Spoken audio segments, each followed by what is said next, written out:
p.m. at a regularly scheduled Downtown Development Authority meeting.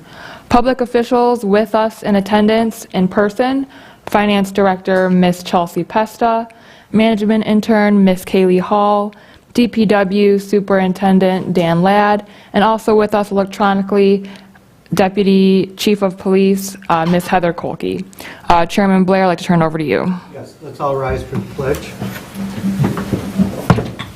I pledge allegiance to the flag of the United States of America and to the republic for which it stands, one nation, under God, indivisible, with liberty and justice for all.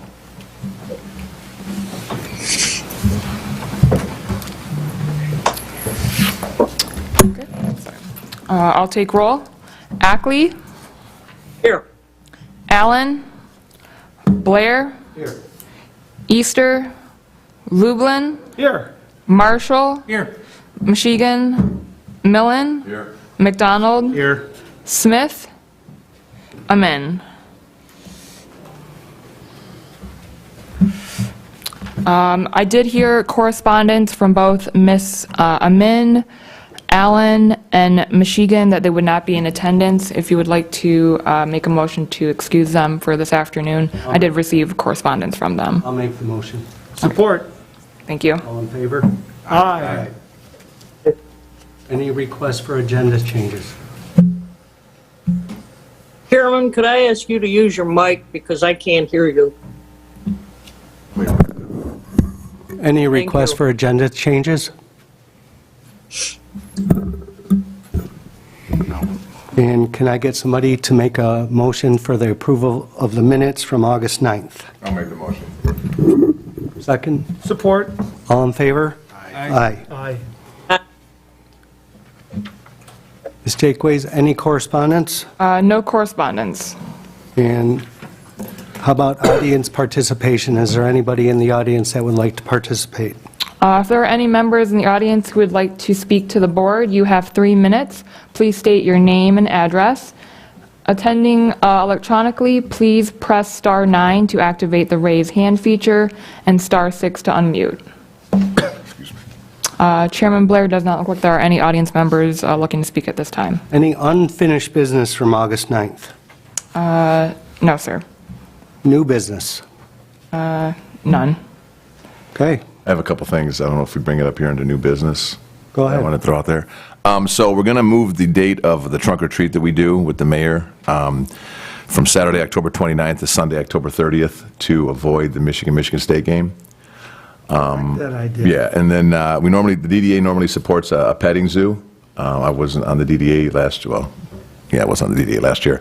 So I wanted to see if that's something we'd be interested in doing again, if the DDA wanted to support the petting zoo to come back. Absolutely. And I guess somebody have to make a motion. I don't even, Does anybody have a problem supporting the petting zoo? I'll make a motion for having the petty zoo again. Okay, second? Support. All in favor? Aye. Done. thank you, gentlemen. That also changes the date for the, by one day? Yes. Moving it to Sunday? Yes. So you don't interfere with, Football that, game. what is that college team that plays in? Wisconsin against Iowa. Florida I think it is. International is playing? Oh, I tried to rent a giant video truck, but they wanted like Florida $4,000. So I'm like, What was the name of that one? I was like, I'm not paying $4,000 for a Florida video Southern? truck. Florida International. Florida And That would International. totally change the dynamics of that. We've Yeah. not, That what you don't. we've not found our way Yeah, it might get in nuts, too. I football was yet, just like- you know, since 72, That's Dennis's alma they mater. won their first game. That may be the last one this year, but they won the first one, yeah. And then I had a question. There's been a lot going on, I guess. I was out of town, but I noticed some construction things going on across the street at the party store. I guess somebody put a 1,000-gallon gas tank and a pump on the lake, and I just wanted to get some kind of update on what's going on over there with this giant gas tank that was placed on the water. That I believe if something happened there, Who did that? that's not good for the lake. I'm like, That's against the law, obviously. Anybody want to handle that besides me? I'll hand that off pretty We're easily. deferring to you.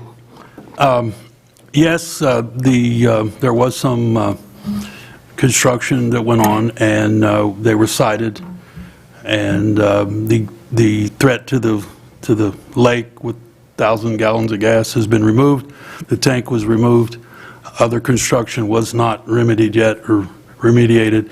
Citations were issued. I expect that goes to court, and we find out how that remedies itself. But the gas tank, which was the biggest complaint from the community and threat to the community, was installed without any permitting.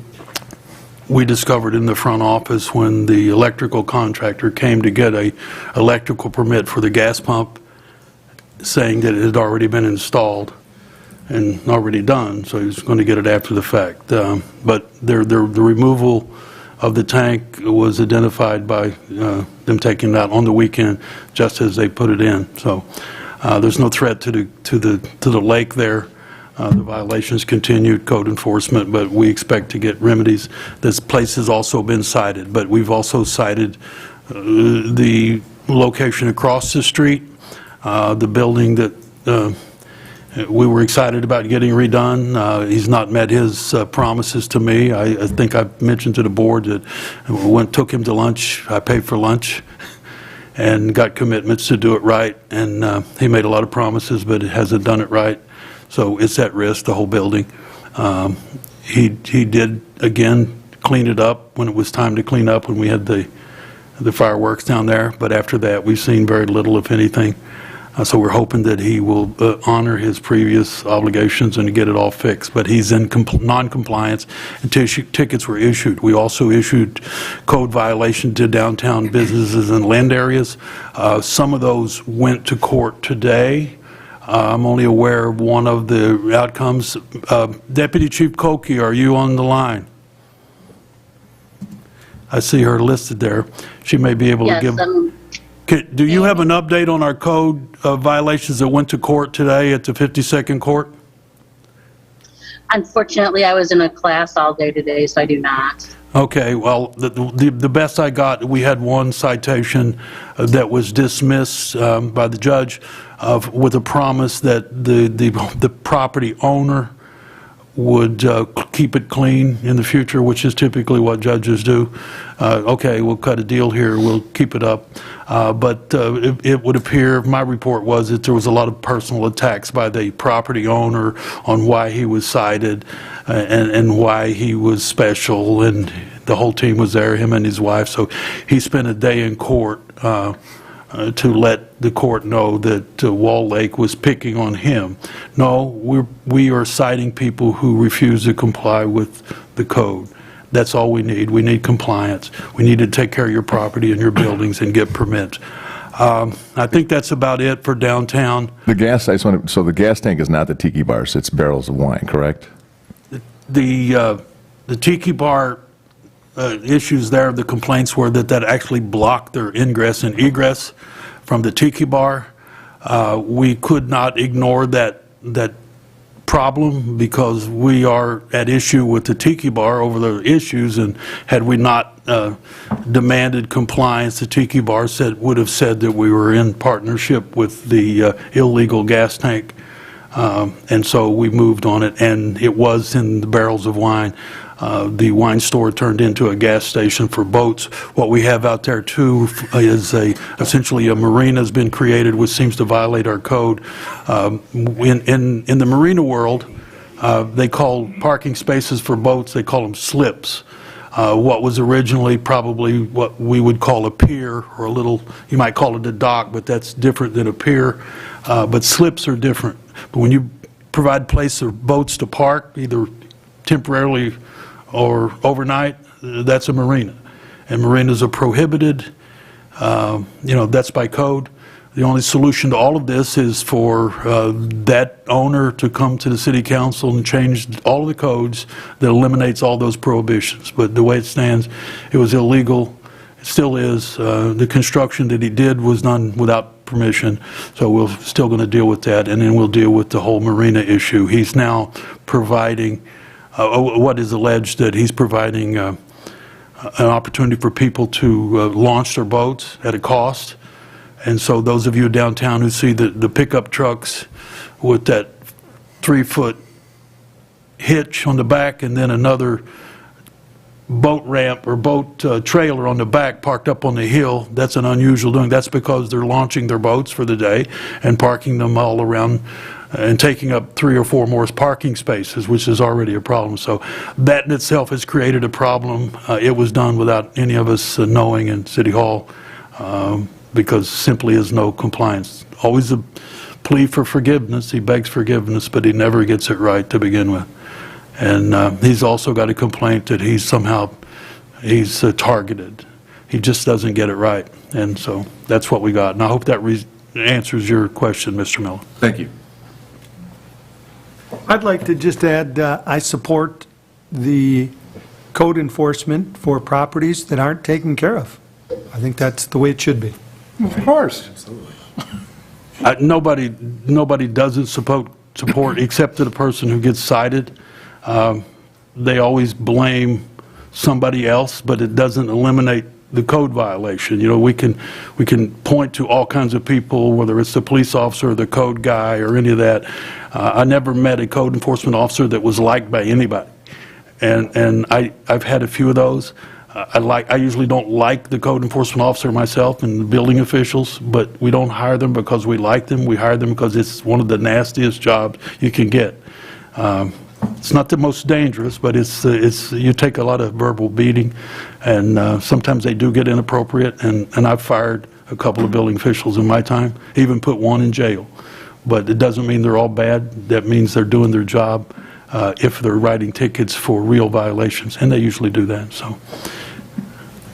Okay, Executive Director's report. Sure. First on the agenda, we have our Farmers Market 19th week report. So in attendance with me today, we have Miss Kaylee Hall, who works in the City Hall department and also in our police department as well.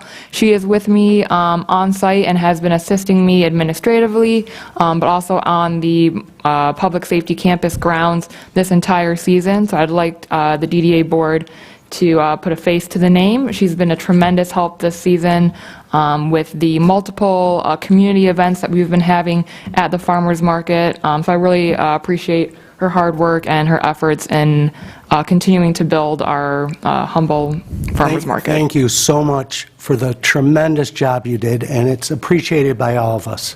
Thank you very much. Thank you so much. Thank you, Kaylee. Mr. Chairman, if you recall, at one of the previous meetings, you had asked to bring her Yes, here, I and did. we're proud to bring her here. I did.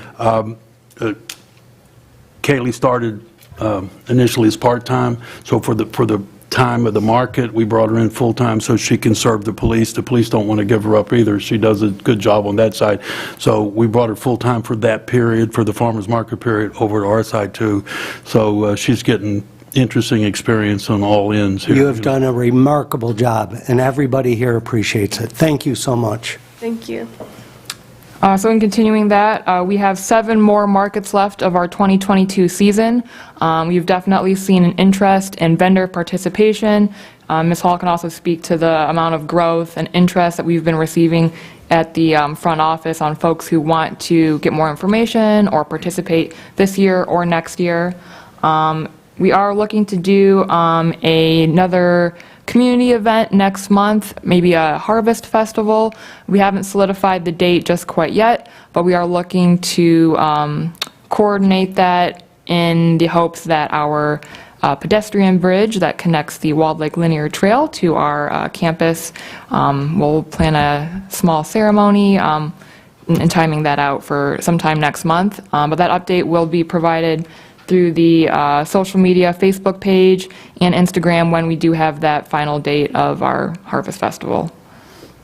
Let me add to that. I learned today from Mr. Millen that he's landed on a date for the trunk or treat, which the mayor sponsors through the DDA and every assisting in the city. And so we didn't want to compete with that.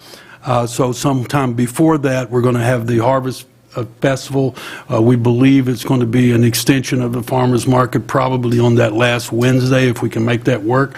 It'll look a whole lot like the pony rides and stuff like that, and we would ask that that same motions you made about funding that part of it, and the ribbon cutting for the trail, we hope to have that up and running and have a little grass growing in the next few weeks. If you take a look when you leave, you'll see there's some serious effort out there to getting our beautification done, to open the trail and provide access to the trail, or provide the trail access to our farmers market for the coming year. So we hoping to do that. That would be on what day, Jaquays? That would be the last 29? it would be on a Wednesday. That's what we're looking at. Just go ahead and continue the farmers market. 26. The 26th. So the 26th is what is our target day. We'll get back with you with our notice of it. But we're going to have the ceremony there, and we'll be inviting our local bike guy up because it is about the trail. So we're going to get the Segway, the bike guy, whatever he's calling it today. I mean, I think it's interesting I was here when we acquired the trail. I was part of that. We got Councilmember Osnick in the audience. He sat on the trail. And when we bought the trail from the railroad people, we were intimately involved in negotiating with the railroad ownership. And we got the trail for the Trailway Council. That didn't work out as well as it should for the city of Wall Lake. So Wall Lake essentially has bought the trail. We've got the trail. I believe that paperwork is it's not quite signed. I haven't seen anybody seen the last copy, but it's in that signature where we already own it. We have easements under the trail so we can go under it without getting the trailway, that extra level of government. But it will be ours. It will be the Wall Lake Trail, and this becomes the trailhead. This is our vision of turning that multi-purpose facility over there, which is police, fire, farmers market, and trailhead, into an event, a destination, if you will. The bike people, they may think it's the trailhead is it says trailhead down there, but maybe we're having two. There's nothing down there. It's just a parking lot. And the parking lot that that they put in, it turned out to be the parking lot for the surrounding area. One of the cannabis Businesses. well, the business, the cannabis people and the neighbors there, they're real beneficiary of that. They don't really have any facilities. I mean, they would put them in if we wanted to pay. But we are going to take care of our trail, and we're going to provide a place for the facilities here for water and potties, porta potties, and stuff like that. So we want to do that on the 26th. That looks like the right date in case we change it, but we're going to little festival. Everybody will come. This is about Wall Lake. This will be about Wall Lake residents, about the DDA, who's spent a lot of effort to try to develop that for all of us, and the business areas as well. So I don't know what else to say about that other than mark your calendar and let's try to get there just for that ribbon cutting. It's going to be a small event, but we'll turn it to an event for the bike riders and the kids, and maybe a bouncy house or two, and maybe we get the vendors to stay a little longer and sell some more the vegetables and the pumpkins and what. This is going to be on October 26th. That's a target date. I don't know what could end that, and it's again, it's a continuation of what we've been doing over there, trying to put that active to make it a multi-use facility. But again, So that is the target date for opening the bridge? that's the target date. That's a fair statement. Target date. It all depends on what we get done. There's no point in opening the bridge. I believe that Mr. Ladd has moved a few boulders around over there today, and there's a whole lot of dirt being moved around, so we're securing that, making it clean, and if you've looked at what were originally called ponds, retention ponds, they look like rock gardens now, and that goes to his good work and our team in the Public Works Department, and so it's a pleasant place to visit. It looks presentable. There's probably not a week goes by that thing doesn't fill up now in terms of parking. They're filling up the lot. They're even parking over here and walking over. So we're pretty pleased with the multi-use facility. Fire department's chomping at the bit to build more stuff to train at, and of course they still are. We had our last opening over there, what was it, the open house, and we brought the chopper in. So it turns out it's the landing facility for the chopper. We brought the medical chopper in. Some of you came down and saw that. And we had, I met an interesting doctor who walked over to her. Her name was Witt. Dr. Witt. So apparently one of us got an education. So she was the flight surgeon, and she saw my name and she sat with Miss Jakeway and I. Dr. Witt, she's out of where's the airport, wherever the flight comes from, the emergency. U of M Dearborn, I believe, was the chopper. It's a long way away, but those are the ones that do the emergency flights. So she showed up, and a lot of people got their picture with the flight crew and all of that. So it is already a multi-purpose facility. DDA, this board, had a whole lot to do with funding that and getting it developed, but we're not done. We still have a long way to go. We do. We have a long way to go, but as you all know, inflation is kicking our butt. It's going to get worse. Gasoline is soaring. It's going to cost a fortune. The cost of everything is a lot more than it was expected, and I expect it to get worse. It'll probably get a little better in gasoline because they're looking for votes, so gasoline will drop a few bucks maybe for the election, and then right after the election, and the bottom will fall out, and we'll be paying the big bucks. So, but anyway, we're nickel and diming it, as I always say. We're getting it done. That facility has turned out to be one of the best ever, and that's all I've got on that. The 26th, mark your calendar. Are there going to be any opportunities for like local businesses? I know we had mentioned it maybe last year, to sponsor benches or things that are going to be out there? We're actually not that far yet. Well, I'm not sure what that means. I'm not a big believer in sponsoring benches, and because of my experience, or selling bricks and all of that. What we have, we find out that people, they want lifetime ownership, and we create a perpetual maintenance of the bench. And then when Public Works decides the bench is too old and they get rid of it, then we got to buy them another bench. So we prefer a donation to the recreation fund for anything you want, and then that decision can be made there. But I'm not a big proponent of that. No, I've had those experiences. It just is, it's not, planting trees for somebody that works until everybody wants a tree, and then you got too many trees. And We did have some discussion about benches with Neil Wolfson, and I are on the committee for that parcel. Well, we're going to need benches, so if somebody wants to fund It that. would be donations. A donation, I don't need them to, we don't want to start putting people's benches in and that. So if they want to donate, and then the city council and whoever ends up voting for it decides there's where the bench goes, but we leave the bench decisions to the Public Works Superintendent. We still need benches downtown. We got a couple of new ones, but we got some old ones that need to go out. But we always need benches, but we don't want people owning the benches and declaring them their own bench, and we have perpetual maintenance for the rest of their lives. And That was just an example. It could be anything, the bathrooms, I don't know, just it just hasn't been a good experience in my career to get into the bench business. It sounds like a good idea. It's a whole lot like. Replaced, right? I get it. It is. It's a good idea right up until it's not. You've been around the block. You've sort of seen how it goes. All right, you asked for it. I inherited benches in the first city I went to, and we spent thousands of dollars a year varnishing benches that were quite literally on the beach in Lake Worth. They had a plaque but the people paid for the plaque and paid for the bench, and they had been varnishing the benches every year. So we had a whole division that varnished them several benches that were on the lake because they were politically accepted, you see.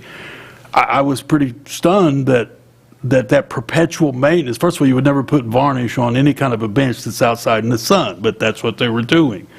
So we had to ease into that, and essentially we redid them and stained them with driftwood-looking stain, and so. Sooner than later, we weren't doing perpetual maintenance, but it's costly. It's costly. Sure. Next topic? Not benches. Not benches. Picnic tables. Pontiac Trail resurfacing. Sure. I'd like to defer to Superintendent Dan Ladd on this one, if he could provide a status update, if there is one. I cannot provide a date or a start date yet. However, I have noticed, and you probably have also, they've been out marking the boundaries for the milling of the asphalt along the edges of the roads where the asphalt will butt up against the side street or around the manholes, across the intersections. So they've been doing the marking on that, and they've gone all the way all through downtown on Pontiac Trail. working their way towards Wixom. So hopefully they get it done before all the rain and everything else, the sun, gets rid of the paint. So that's pretty much the only update I can give you right now. Okay. The only thing that's been done since the last time, I think, was red paint. They just spray painted that, and you can speculate what that means. But they're under the gun, too. They got issues, so it's not anybody's fault. It's about probably us speculating when it would be done and what they're going to do, and that changes on a moment's notice. So when they get in there, I think they were doing, that same crew was doing another roadway. Yes, they were doing Duck Lake Road up in Highland, and I was told the night of the storm, I actually ran into the Oakland County supervisor, and he said that when they were done with Duck Lake Road, then they were going to move over to Pontiac Trail. It's done. It was done this weekend. It was done this weekend? Great, so We're next, hopefully. hopefully. Steve Blair, I think you'll be one of the first to know, because if they start there, it'll be in front of your store. Okay. Hopefully, that's where they start. I mean, that's Dennis Wood Highway. No, they ain't doing If they start on our side, they'll be starting at your store area, so you'll know as quick. So you can call us all, tell us when I'll tell they're you. start. The milling things, those big milling machines will be first, that's. No problem. Yeah. Okay, next topic. 615 North Pontiac Trail, the Walled Lake Consolidated School District property status update. So this is in continuation from last month, where city manager and I, we met with the real estate agent who's representing the school and the property. So this is just a continuation of discussion on what the board would like to potentially see there in preparation for a potential rezoning for what the community is looking to see there. At that time, I asked all the board members to take a look at the property and see what would be on their wish lists. So right now, I'd like to see if anybody has any remarks about it. Eddie? I'll tell you what, I live pretty close to Decker Road and Pontiac Trail, where those new condominium or apartments are going in. And I think they're doing a hell of a job with them the way they are, because there's like brick on the bottom, and then they look nice. I would like to see some combination of that and like small stores or whatever, something that would bring some walk-in traffic to a small store. It could solidify our downtown. Yeah, we're calling that. Anything with houses or small apartments or anything like that, I think would be great. What you just described probably is called mixed use. Mixed use, yeah. So, but some people would just want business, just want retail, or just want, but you're talking about, what you described would be mixed use, which is pretty Businesses common and- thought. yeah. So. Similar to what's right on Pontiac Trail in front of that, Yeah. where they got the stores on the bottom and the Right. apartments on Where top. the Dairy Queen is. Yeah, I think, especially younger people, they really like that, because young kids don't like cars anymore, Yeah. for some reason, but that would be cool. Those units above that retail area are full. Yeah, There is no vacancies. really? It's condos. Yeah. The Dairy Queen. Yeah, I knew a guy that was in there, an older guy too, and he Legato enjoyed it. That's pretty empty. I don't think that's a good, I hate to speculate, but I don't think the location is as prime as Pontiac Trail. Where's that? Legato, where they tried to make the development, but it's half empty. Half a mile west or Right. quarter mile west. I know what you mean. Is that with the retail stores on the bottom? Yeah, yeah. Matt? Yeah, I think same thing. Do retail along probably Pontiac Trail next to your place, and then multifamily behind, whether you do apartments or. It's a mixed use. Right. That's, yeah. Bennett? I support mixed use, but it's also about the developer wanting to put in a top-quality project, and if it's all multiple or residential of some sort, then I'm good with putting people, we need residents to support the local businesses, so we don't necessarily need more storefronts. We need people to support the storefronts that are here. So whatever a developer wants to put in, wants to do it right. That sounds like residential. Well, not necessarily residential. I would think more density. I'd say the developers prefer, apartments, condos, more units to the acre. That's what they're going to want. That's my guess. Jerry? mixed use, I think that, I like the retail on the bottom, and, because that's the modern, I think we have a lot of buildings here that are empty, that are not up to date, and that's why I think they're empty. I mean, Right. we have buildings that look like haunted houses at times, to me, I think, and I think that's why they're not rented. People don't want to put money in their buildings. Clean them up, you can rent them, if you do it right, and I think if you put a mixed use in there, because there's a housing crisis coming, you can't find apartments a lot of places, and they're charging like up the wazoo for apartments and like rentals now, so I think you're going to see that over the next 5 to 10 years, because their population's exploding, but, the housing is not there.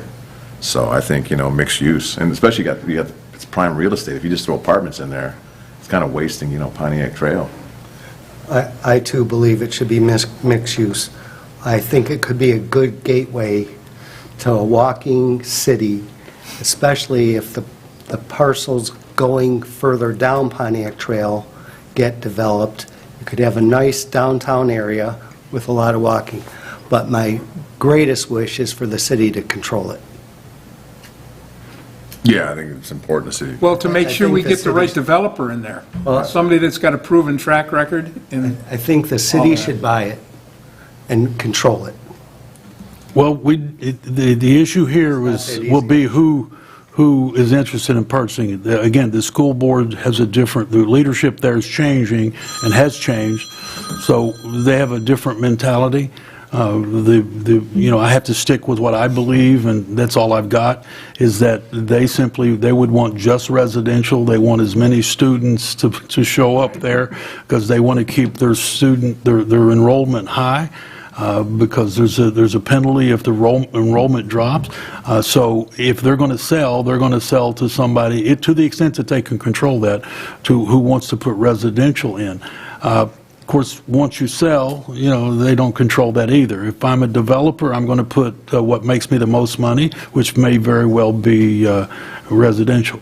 So this is something the city council ultimately will have to deal with, what goes there. I don't expect that we get a lot of cooperation with the school board. They don't have a need to sit down with us and partner with us about any of that. They just want to sell the property and get as much as they can from it, try to get some of the money back that they've spent remediating the place. They didn't want to negotiate with us before. We didn't have to tear all that down, but they chose to do that. So they're going to sell to whatever developer, but I don't think they can lock them into a promise for the future of what they're going to build there. Secondly, the zoning on it right now doesn't allow anything. It allows schools. So the zoning will have to be changed. The issue for the council will be, and this board for recommendation purposes, and planning commission, which would, do we change the zoning before they sell it? And I'm inclined to recommend that we do. We decide what the zone is going to be. Now, if a developer comes in and doesn't like that, then he or she has the option of going for a commercial unit development, which is more than likely what occurs, where you begin to give and take a little bit within that give process. We're all pretty familiar with planned unit development, but they have the same concept for commercial uses. So within that, you could get a little bit of commercial up on Pontiac and then a whole lot of residential, which could make people happy. But I think ultimately it comes down to a commercial unit development. I think that's what a developer is going to look for. And When you say commercial unit development, do you mean no residential? No, a commercial unit development would mean they get to negotiate with us. That's what planned unit development is. You say you need this many spaces, but you give and take. It's essentially it's part of our zoning code already, and it allows them to negotiate to put what where, and the planning commission plays a role in it, and they'll pass it on, make recommendations. So essentially negotiating what that site's going to look like. Straight zoning means you can only do this, this, or this. But if you've got a planned unit development or a commercial unit development, you can come in and negotiate, things that they're not etched in stone. You give and you take. So it could, my guess is that's how they do it. It's 6.45 acres. We, as a city, from where we sit, the administration, we would like the development to be as big as we can get it in terms of property values. Yeah, that's my bias. I would like to see that. I don't want Me too. I don't want low-income stuff going in there. That's not going to bring a lot of tax dollars. It might make somebody happy if some people want to make it a park, but that doesn't help us financially. You know, this is the last big piece to supplement our revenues, and because that's where that's how we pay for our services.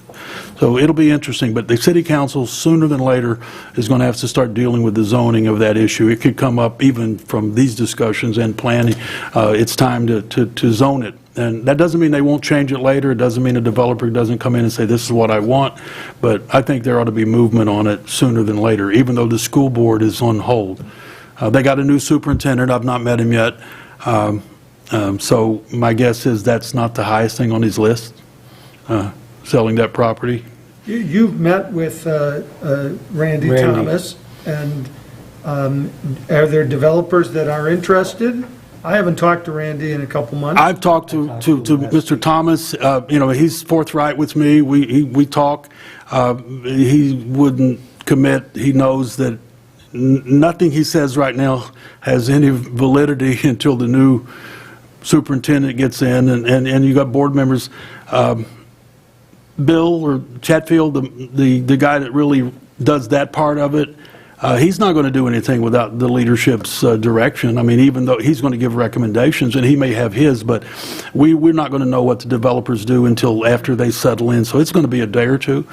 But I think the city council probably moves ahead on this discussion and maybe even rezoning. And by doing that, it brings attention to the whole area and maybe developers. I do believe there's going to be developers that are interested, but I don't know who. Mr. Thomas doesn't negotiate with the developers, but he keeps them informed because he wants to sell it. And, you know, he has the same bias I got. He wants to sell it for as much as he can get out of it because that's his. But the school board, they have a different agenda. They have in the past. And the agenda is keeping more students. And that necessarily it means residential. You know, you don't have any students if it's all commercial. So it's not going to be all commercial. I don't think that's beneficial. I mean, it's not going to be all residential.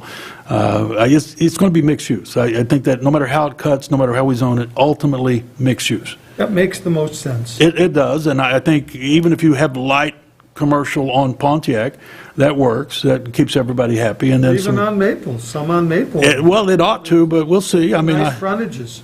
So, anyway, we could talk about that forever. It's all speculation. We will not know until the school board has settled in, and I can't imagine that that's even on his list today.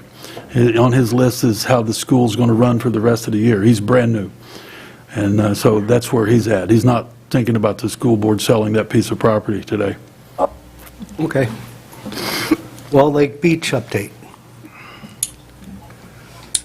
I can do it. I'll get Dan jump in. As you all know, we're going to probably have to piecemeal that. The bids came in for Phase 2. What we were thinking to do were so far over what we anticipated. It takes an adjustment.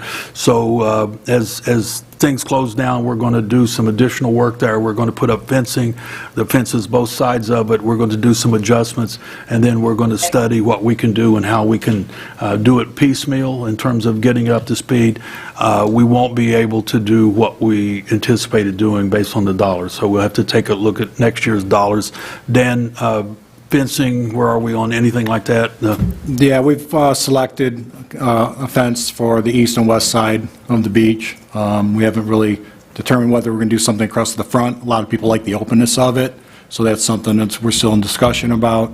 It's going to be a 96-inch privacy fence on both sides. And then we've already done part of Phase 2, so we could get it open for the summer festival. So we did some of the concrete work so we could access and use the beach. We put the grass seed in front, cleaned it all up, redid all the sand. A lot of people are really happy with removing the old playground equipment, removing the building for the restroom enclosure, removing that. It opened it up. It's a lot larger. Had a lot of use this summer. So we get a lot of good compliments about it the way it is right now. So Phase 2 basically was what we're decided not to do was the bioswale, which is very expensive. And with the city putting in the storm scepter that cleans all the water that comes off the roads and off the parking lot before it gets into the lake, and moving the storm pipe from the center of the beach off to the one side, it really cleaned it up a lot, tremendously. It's a night and day difference at the center of the beach. So with that being done, I think the city did a great service to the community by cleaning up the water that enters the lake.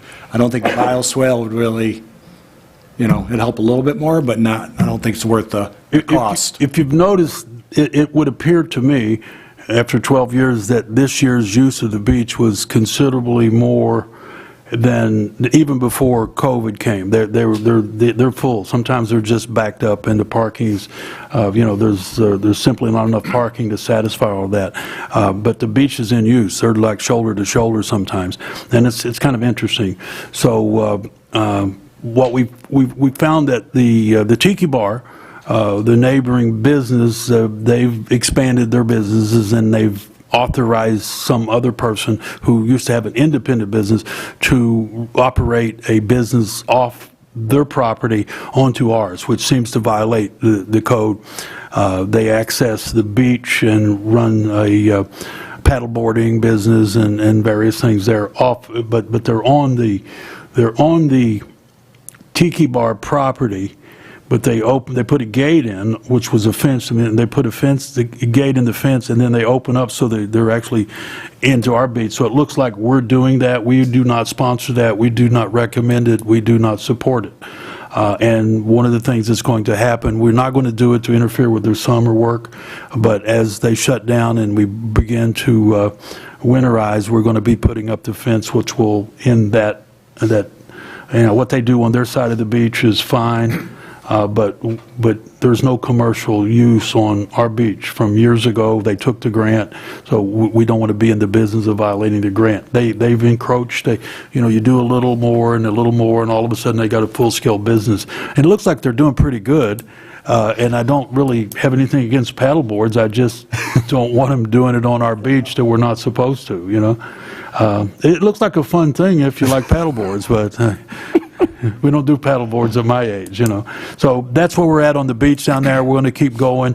Are they going to put the bathrooms back in? Is that a plan or no? We have restrooms there now. Oh, are they? Okay. It looks great open. I think it looks great without the fence. A handicapped and a regular. Okay. It's been sufficient. We haven't any complaints. We get it cleaned 3 times a week. No good deed goes unpunished. Anybody ever heard that? So we put in the facility to house the porta potties to make it look like presentable rather than a porta potty, and those quickly turned into homeless homes. And we had people literally living in the porta potties and living in there and sleeping in there, and so that. It's pretty incredible that happens, but at least 1 or 2 couples. Yes. Couples. Couples. They live. From Riley Park. Well, wherever, The gazebo for They a while. moved from my dumpster enclosure. That's what we're dealing with. So the porta potties are back, but I'm not sure we're putting the big building in to facilitate. Yeah. That's all I've got on that. Beach update is not much of an update other than let you know we're not able to do exactly. It looks good. I think without the fence up front, it looks open. I think it looks better. I think it looks great. I do too. And I drive by, it looks really good. Beautiful. It does. Our issues are not about what it looks like. It's about access. So you got people who, I know everybody thinks that the families watch their children like hawks, but that's not necessarily true. So now you have the little children are taken to the beach and they let them walk out into the street in our direction, then the city's in that jam. The other thing is the big wheel trucks. Somebody's always wanting to drive on the beach, so it's pretty easy to access that. We're looking for that to happen for the first time, but you can drive right in. You can get onto the. We could put poles. Well, we're going to come up with a solution to that, but we do like the openness of it. But those are issues we have to deal with, and it's not like we're not thinking about it. So the openness of it is attractive, but then it also creates the potential for other problems, just like the porta potties. We put poles every 3 feet. We Cemented in. That's a fence. yeah, we're working on what makes it work and what keeps it open, but it looks good open. that is. Yeah, that's it on that one. Spikes. Okay, any other? Can you make a motion to accept the August warrant? I have read and looked over. No expense looks out of the norm, so I'd like to make a motion to receive and file the check disbursement report for August and the revenue and expenditure report for August. Can I get a second? I'll second it. All in favor? Aye. Aye. Any other business? No, we'll let you know on I think, the Harvest Festival. Our plans there are kind of unique, and I want all the board members to consider coming that day because you help get that funded in the smallest and biggest way. Some folks don't realize the DDA can have that kind of an impact, but they did on developing that. So we'll be there. The city council, the mayor will be part of that. So we're going to get our officials here. This is not about bragging about other people who are looking for glory, or this is about what we've done. It'll be about what the mayor and the council's done and what this board has done, and our police and fire. And, you need to give a report, Kaylee. You came here, you don't get to sit there. You need to tell the board what you're going to do next year when you're running the farmer's market, But it's about having all the people that participated in developing that site. It's set for the long time, but finally my council had the courage to move ahead on it instead of letting it sit there as a toxic waste site, fenced in. So they moved. So is it possible that we get Ms. Jakeways to send an email to all the DDA members once the date is firm? Yes. With the date and time, so we're all aware of when it is? Yep, I'm actually in the process right now of creating kind of like an event flyer, which will have the schedule of events for the day, beginning with the market and what's going to be planned ceremonial-wise for that day. But yes, I will send an email invitation out for the board. One of the things that we planned was to have the tents up, kind of like downtown in the past. So we have a tent up for DDA, so you'll have a place to sit down if you come early and spend a minute. Same thing with the council and probably police and fire. That's our preliminary thought, is to have set up for our folks to meet their constituency. In your case, business owners and stuff like that. So it's a way to promote the DDA as a DDA and our own farmers market, all of those things. So that's what we're looking at. That's Okay. Any other business? Could you also send a separate email explaining the changing of the trunk or treat, so we can forward that on to other people? Yes, yeah. You know what I mean, to tell that the date Yeah. changed? Yeah, I mean, I want to invite all you guys, if you own a business, even if you don't own a business, I mean, the more people, Exactly. the better, obviously. Residents, business owners, I want to invite some people from surrounding communities. Yeah, I'm there every year. Yeah. Okay. I'll be there this year. I heard they have got really good cannolis on Trunk or Treat Day, so the mayor sponsors that, And donuts, I hear. The donuts are not all that good, I don't know. Just donuts, fresh donuts. Stop in, check out the donuts. Okay. You have a motion to adjourn? Motion to adjourn. I'll second it. All in Thank you. favor? Aye. We're done.